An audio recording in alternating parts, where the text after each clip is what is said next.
ना देश बिकने देगा, ना झुकने देगा, अकेला खुद बेच के जाएगा और अपने गुजराती भाइयों के चरणों में झुका के जाएगा। इस देश में सारा नाश ही साधुओं ने करा है।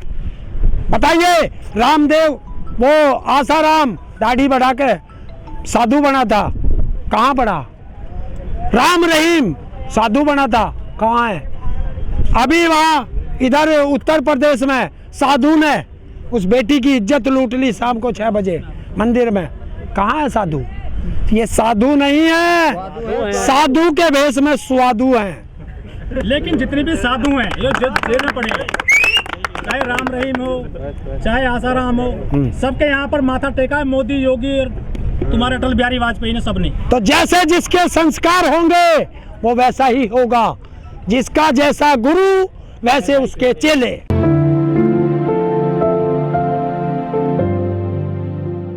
जो 1200, 1400, 1500 में बिका है, जब रामदेव के यहाँ चला गया तो क्या रेट में लाते हो? हैं?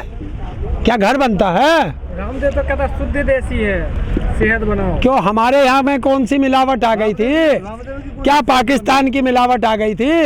अरे हमारा ही तो गेहूँ है, उसे ही खरीद के पैकेट में भरता है। आपको समझ में नहीं आता इसलिए महंगा हो जाता है, इसलिए तो बोलता है। अरे हमें समझ में आता है, पर क्या करें, हम कर्जे में इतना दबे हुए हैं कि हम उसका स्टॉक नहीं कर सकते। हरेंद्र जी, आजकल वैक्सीन लगाई जा रही है, टीका लग रहा है कोरोना, कोई मत लगवाइए।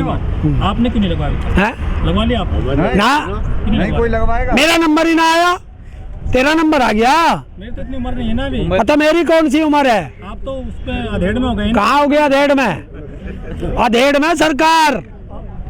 तो आप टीका नहीं लगवाओगे? देखिए, किसान और घोड़ा कभी बुढ़ा नहीं होता, ध्यान रख लेना। घोड़े हम, मैंने किसी से कहा है तू मुझे किसान मान है?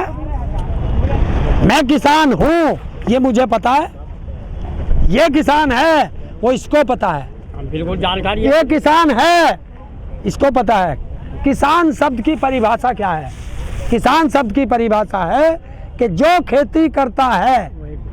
ये नहीं मेरे पास जमीन है, नहीं, अगर मैंने इसकी जमीन किराए पे लेकर के मैं खेती कर रहा हूँ तो मैं भी किसान हूँ। तो इस तरीके से जो खेती करता है वो किसान है।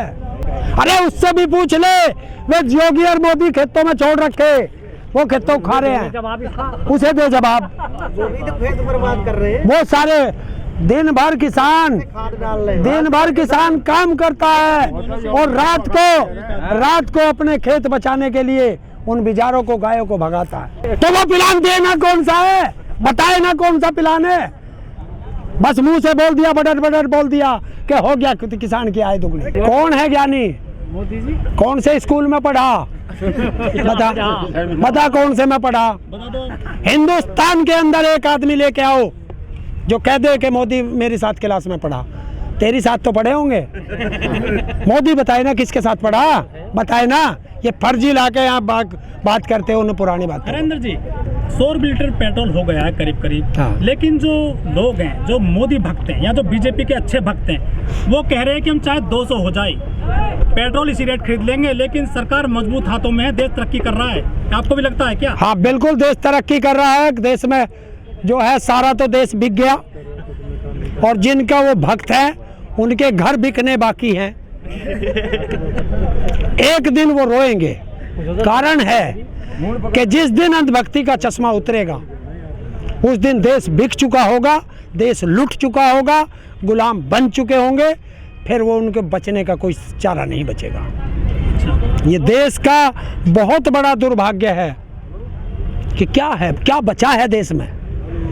पिछली सरकारें देश के बढ़ा करके गई है, कुछ भी बढ़ाया हो, देश की संपत्ति को बढ़ा करके गई है, और जिस दिन से ये आया है सिर्फ देश को बेचने पे लगा है। देखिए, मोदी गुजराती, अमित शाह गुजराती, और ये अडानी गुजराती, अंबानी गुजराती, और जितने देश का माल लेकर के भागे हैं सारे गुजराती। कौन सा ईमानदार है? बता कौन सा? आज इससे पत्रकार से पूछूंगा, बता, चल जवाब दे, कौन है ईमानदार? नाम ले उसका। मोदी ईमानदार है? देश का सबसे बड़ा बेईमान आदमी है, साबित करूंगा सबके कैमरों के सामने। और अगर मैं गलत कह रहा हूं तो तुम ही जवाब देना, लेकिन जवाब जो पूछता रहूं बोलते रहना। तुम्हारा फ़ोन है, अनलिमिटेड बात करने के लिए, अनलिमिटेड डाटा के लिए कितने रुपए लगते हैं? बोल, जवाब दे। 399 एक महीने का। बस एक आदमी को कितने फ़ोन चाहिए? एक, दो चाहिए, 5 चाहिए। 5 में कितना हो गया? 4 पंजे 20, 2000 रुपये। कोई सा सांसद बता देश का एक भी सांसद बता 15,000 रुपये पर मंथ फोन का लेता है, उसमें मोदी भी लेता है। तो ईमानदार है? बेईमान है नहीं है? जवाब दे भाई, अब दो जवाब। तेरे ईमानदार की पोल खोल रहा हूँ आज। और अगर ऐसा ना हो तो गर्दन काट देना चौराहे पे, कह रहा हूँ। अगर कोई माइकल लाल हो, किस पे? मेरे पे।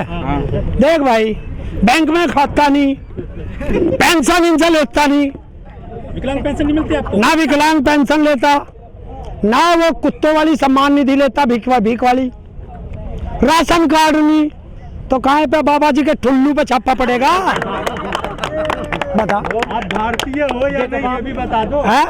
भारतीय आप हो या नहीं ये भी बता दो। पक्का इंडियन हूँ, देशभक्त हूँ, इनकी तरह गद्दार नहीं हूँ। इंडियन तो अंग्रेजी हो गया ना, भारतीय। पक्का भारतीय है। अरे वो अंग्रेजी समझते कहीं है। हिंदी में कम हमें समझ में नहीं आता। ठीक है। सभ्य आदमी को आप इतने आरोप लगा रहे हो, बताओ कौन है सभ्य? जो आसाराम का चेला हो वो सभ्य हो नहीं सकता। वो तो बाबा हैं, लोग उनके पास जाते हैं। किसका? दालू में बाबा। कौन है बाबा? कौन है? आसाराम। हाँ, तो वो देशभक्ति में जेल में पक्का देशभक्त है, जेल में गया। बच्चियों के साथ बलात्कार जो करता हो उसे बाबा कहना, अपनी जुबान भी गंदी करना। वो तो गंदी बात, सही बात है। लेकिन मोदी जी को आप ऐसे क्यों आप आक्रोशित हो जाते हो? मोदी जी के नाम सुन के क्या? मोदी जी के नाम सुन के आप क्यों मतलब गुस्से में आ जाते हो? 250 से ज़्यादा किसानों की शहादत हो गई। बोला है, अगर देशभक्त था तो ये जो देशभक्त किसानों की शहादत हुई है, एक शब्द ये कहने में कि हमारे देश के किसान शहीद हुए, मुझे दुख है। ये 2 शब्द कहने में क्या उसकी जुबान फेविक्विक से चिपकी हुई है? अगर फेविक्विक से चिपकी हुई है तो बताए, ऑपरेशन करने वाला भी ले आऊँगा जो काट के मुंह खोल दे। ठीक है।